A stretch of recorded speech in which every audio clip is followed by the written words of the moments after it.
தூய குடிநீர் என்று அவன் சொல்றான். இது தூயதல்ல தீயது என்று நாம் சொல்றோம். தூய குடிநீர் என்று அவன் நஞ்ச வியாபாரம் பண்றான். மேத்யூ பார்லோ என்கிற நீரியல் எழுத்தாளர் என்ன சொல்றான், இதுல நச்ச கலக்கிறான்டாங்கிறான். இந்த நீர் குடிக்கும் போது ஒரு சுவை வருவதற்காக அவன் இது தூய நீர் அல்ல, தூய குடிநீர் என்று டயமெத்தோட் இந்த விஷம் மருந்து கலக்கிறான். 13 மடங்கு இதுல கலக்கிறான். இது பூச்சிக்கொல்லி அல்ல, உயிர்கொல்லி. இதனால என்ன வருதுன்னு நீ நினைக்கிறீன்னா, பிறக்கும் போதே குழந்தை புற்றுநோயோட பிறப்பது, தாய்களுக்கு மாறு புற்றுநோய் வருவது, 3-4 வந்தது டைமெத்தட். இதுல பாத்துக்க, உயிர்கொல்லி. பூச்சிக்கொல்லின்னு சொல்லக்கூடாது. பூச்சிக்கொல்லினா பூச்சிக்கொல்லியை குடிச்சா நீ உயிரோட இருப்பியா, செத்து போவ, அப்படின்னா அதுக்கு பூச்சிக்கொல்லி இல்ல, உயிர்கொல்லி. அதனால இது உயிர்கொல்லி. இந்த நீரை நாம குடிக்கிறோம், அது குடிக்கிற தன்மையோடு இருக்கா? ஆர்கனோ குளோபரி. இது உயிர்கொல்லி. நீ குடிக்கிறது நீர் அல்ல, விஷம், நஞ்சு. குடிக்கிற தன்மையோடு இந்த நீர் இருக்குது என்று தரச்சான்றிதழ் தந்தவன் நமக்கு எவனும் இல்லை.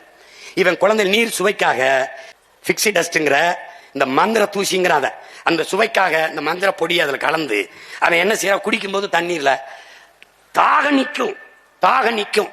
தண்ணீரால் மனித உடலுக்கு கிடைக்கிற ஆற்றல் கிடைக்கிறது.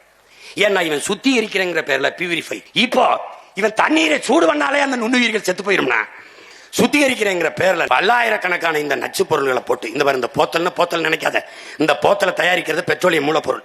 பெட்ரோல்ல கடைசி கழிவு தான் தாறு, இந்த பிளாஸ்டிக்.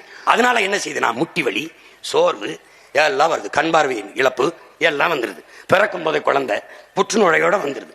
பிறந்து 3 வருஷத்துல புற்றுநோய் வருது. இது தாய்ப்பாலை தவிர எதுவும் செய்யல. புற்றுநோய்ங்கிறது புகையில சாப்பிட்டா, ஹான்ஸ் சாப்பிட்டா, பான்பராக்கு போட்டா வரும்னு நினைச்சேன். தாயின் மாரில பால் குடிச்சதை தவிர ஒன்னும் செய்யல. இதுக்கு ஏன் வந்துச்சு? ஏன்னா நீர் விஷமாயிருச்சு, சோறு விஷமாயிருச்சு, காற்று விஷமாயிருச்சு. காரணம் யாரு? இந்த ஆட்சியாளர்கள். உனக்கு புரியுதா? இந்த சூழலில் நீ உன்னுடைய பிள்ளைகளை, பேரன் பேத்திகளை, அடுத்த தலைமுறை, நம் பரம்பரையை விட்டு செல்ல போகிறாயா, இல்லை வாழ்வதற்கு பாதுகாப்பான ஒரு சூழலை உருவாக்கி விட்டு செல்ல போகிறாயா? இதுதான். இதை நானும் சொல்றேன்னு வச்சுக்க, ஒரு வயலும் சொல்ல மாட்டேன். இது தெரிஞ்சுக்க. அப்புறம் நீ ஓட்டு போடலாம், என்னை ஜெயிக்க வைக்கலாம், நீ போடாம கூட போகலாம். எனக்கு ஒன்னும் அதுல நட்டம் இல்லை.